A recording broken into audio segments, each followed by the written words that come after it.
what can you get from $5,000? Maybe a car, some nice jewelry. But today, we have a gaming PC that costs $5,000. This is the brand new gaming PC from Alienware. Let's cut it open and see what we got right here.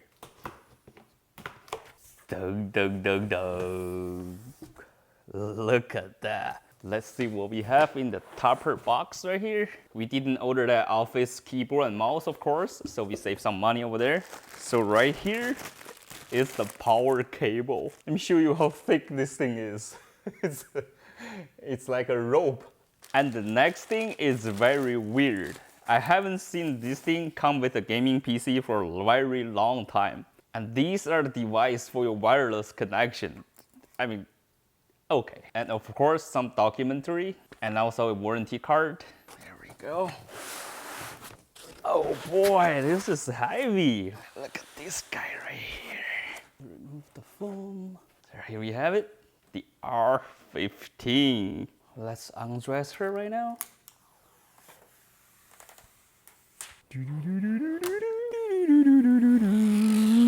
Man, if you like peeling, this one will satisfy you. There's a lot of peeling involved.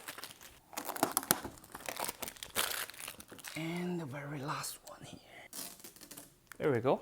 That should be everything. This thing is really beautiful. It's just like the R13 from the outside, but one big difference is that they have this vent beside this clear panel. Right now, make it more airflow into it. But it also reminds me a mask. It's like a COVID version of R13. And the color of the case, as usual, I picked the lunar light. By default, it's the dark side of the moon. And if you want the lunar light, you have to pick it from the case selection. Otherwise, they will ship you the dark side of the moon. And this time, I didn't order the back cover since my desk right now is against the wall. And I don't think I need that back cover to cover the cable and all that, so I didn't order it. And one thing to mention, for those of you thinking that this part is glass, it is not. It's actually a plastic. But the clarity seems pretty good because you can see through pretty much everything and very clear. And only one problem is that it's easy to catch the dust. Because right now, it's kind of dusty right now already after I peel all the peels. In the front, we have 3 USB ports. One of them is power sharing. Down here is a USB Type-C, also power sharing. And this is your audio port for your headsets. Right here is your power button, which is RGB. And they're still using the same design as the R13, a clear panel, covered with some night construction behind it. That's really nice. And we have this ring design around it. That's very good for more airflow going into the case. And on this side of the case, it's just the Aurora letters, nothing special. And one tip, when you move the case, never lift from this part. Otherwise, you will tear it apart and then it's not in warranty. And on back of the PC, we have more airflows right here going out. And all the I/Os right here for the audios. And we have 6 USB port and 2 is USB Type-C. And also 2 with power sharing. And this is your Ethernet port. And down here is the port for that wireless antenna. And for the GPU that we got is RTX 4090. So we have 1 HDMI and 3 display ports. And down here is the power. And right here is the screw and the tab to open the set panel. And now let's get it open, see what we get inside and what we can do to upgrade. To get it open is really easy. Just unscrew this screw right here with any screwdriver that we have. It won't really fall off, just in case we lose it. And then just put a tab. The side panel is gonna pop open. Just leave it up. It seems like they did a lot of upgrade from the previous version. The first thing caught my eye is the 240mm radiator right here. They used to have a 120 radiator for the CPU, and that was never enough. Now, finally, we have a 240mm radiator. That is really good. So I'm really excited to see the temperature, how it works in the CPU. And the CPU that we have right here is the i9 13900KF. And beside the CPU is our RAM. This one right here is the 32GB, so 16 each. And now we only have 2 slots. We used to have 4 slots, now we only have 2. And next to the RAM is our M2 SSD. The one that we got is 1 terabyte. And also we have another slot for an extra M.2 SSD if you need more storage for your games. And after that is the Wi-Fi card, the killer. And down here, guys, it's the huge GPU, the RTX 4090, the most powerful GPU right now. And this is the hard drive bay for the 3.5. And they used to have this up here. So right now they have the 240mm radiator. So they moved the hard drive bay down here. But I don't see any 2.5 hard drive bay anymore. I think maybe you can use this slot to put in the 2.5. Just do a little modifications to it. And this thing is a GPU holder. And that thing is also a GPU holder from my understanding. And also maybe helping the airflow go more straight to this side. And the power supply. Guys, remember the R13, we can only get a 750. Now, this one is 1350. That's a lot of power. And in terms of cooling, right now, I see 5 fans. So 2 in the front, bring the air in. 1 at the back, take the air out. And we have 2 more fans for the radiator. I'm pretty confident in this system right now that we're gonna have a pretty good temperature. Seems like we can do a lot of modification to it. We can definitely upgrade all the fans if you want to. The CPU definitely exchangeable. The RAMs, the M.2 SSDs, also the GPU. The size is pretty big, and if you want to put in a customized GPU or from other brand, you can always take out this bracket right here to make it more room to fit a good GPU right there. I mean, if someone from Dell is watching this video, here's my little tip. For next generation, maybe we can put 2 more fans under the case in between this plastic right here, because this place right here is kind of wasting space from the case because it's pretty thick. So we can maybe get a holes in there and then put 2 fans here. Then we're gonna have more airflow to it. And in terms of RGB, the liquid cooled, this fan right here, maybe the lights right here. I really wish they put in some RGB RAMs. That would be really nice. But this is definitely okay. You remember in R13, they put in 2 green sticks in there. And now it's everything black and it looks so sleek. And also this part right here is RGB. And now let's put back the cover and get it set up and see how it really goes. So after we turn on the PC, there's no RGB going on. But don't panic. As long as we open the Alienware Command Center, it will turn on automatically. And then we can start editing over there. So we can go to FX and click Edit.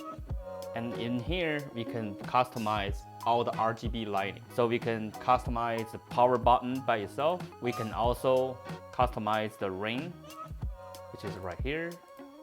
And also the ambition, which is the night construction behind the panel. And the word mark, which is the lighting bar inside the case. Any color that we want. And then we can also customize the internal light, red, blue, green. And also we can customize the fan. That's the back fan right there. Blue, green, light blue. And also the liquid cooling, the circle around it. And lastly, we can customize the Alienware head on the liquid cooling.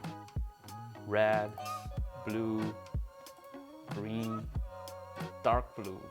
And if we want to customize everything out at once, we can click the out zooms and then we can choose a single color, purple, green, light blue, red. Or there are some presets in there already. We can choose morph, and that's the tempo, that's duration. We can also choose a pause, like a disco or something. Also breathing. And rainbow wave. So it cycles all the colors. And my favorite is the spectrum. It cycles the color for everything at once. And then we can also choose the duration. Make it cycles faster or slower. And since we are in the Alienware Command Center, we can also talk about the fusions. The first option is the overclock. And here's the temperature where we can customize the fans, how fast or slow you want it to be, and also the power plan. In the overclock page, you can click advanced view for your CPU, GPU, and the RAMs to overclock the components to a rate that you want. Also remember to check the RAM, because by default it is only the 4800, which is not the one you're paying for. So you want to change this to the RAM 1, make it overclock. After you restart, you will get you 5200 megahertz. So after the restart, as you guys can see, we are getting the 5200 megahertz. And now let's run some tests and get some score of this PC. Right now we are in the time spy with 4K resolution, and as you guys can see, the GPU load is above 90%. Now it's 98%, and we are getting 180 FPS. This is insane. And the final score that we got on this PC is 27,000. I mean, it's below average right now. Let's upgrade the graphic card driver and also do some overclocking in the Alienware Command Center and see what we can get. So the final score is about the same, only 100 points different before and after the upgrades. So I guess the overclocking and upgrade the GPU driver doesn't do much to the overall scores. And now let's try the stress test. So right after about 45 minutes in this stress test, the donuts or the eye, whatever you call it, we are still managed to get the GPU temperature at 74 Celsius, which is pretty insane. Not only it maintains a good temperature, but also the noise level is pretty quiet for the GPU side. So under stress test, we are getting around 40 decibels. That's really good. In the Cinebench R23, we are getting 1938 points on the single core. And the maximum temperature was only 87. And the average is 65, which is pretty good. And in the multi-core test, we are getting 28,799, which is number 2 on the list. And the maximum temperature we are getting is 99, but it only lasts like 1 second or 2. And the average temperature is 72 degrees. While doing the CPU testing, I measured the noise level. It's only like 30 something decibel. That is really good. And now let's bring all this to the action. Right now we are in the Witcher 3 with the most recent updates. 4K mode, everything in ultra. In the wild, open world, we are getting 140 FPS. And sometimes even more, 150. This is incredible. The game is really smooth. Everything looks so clear. And our CPU and GPU temperature is just incredible compared to the previous Auroras. And right now, we are in the Red Dead Redemption, and we are still managed to get above 120 FPS. Well, the temperature is on 70 on GPU and 70-ish on CPU. Like I said, they have fixed both noise level and temperature issue. Right now, the noise level is at about 40 decibel. Guys, Red Dead Redemption, everything in ultra, 4K resolution, you're getting 120 FPS. This is incredible. Let's try another game. Right now we're in the graphic card killer, used to be Cyberpunk 2077. And as you guys can see, we are getting around 100 FPS or 90-ish in different angles with 4K resolution, everything in ultra. And guys, right now, we're about to hit ray tracing with a cycle. Let's hit apply. Everything is still on high and ultra, 4K, full screen. Let's go. We are still getting above 100 FPS. And the graphics just looks amazing. And it's still very smooth. The lowest FPS is like 80 something. Different view angle, 4K, ray tracing on cycle, guys. This is incredible. Oh my god, the temperature is good. The noise level is also good. Check this out. This is unbelievable. Overall, the R15 is definitely the best of all time in the Aurora family. I definitely recommend this PC if you don't know how to build one. And I think many people will hate me for saying that. Well done, Dell. You really did a wonderful job on this Aurora R15. I really like it, and then I'm gonna enjoy it now. So thank you for watching, and as always, please be safe out there, and I'll see you in the next videos. Peace out. Man, it even smells good.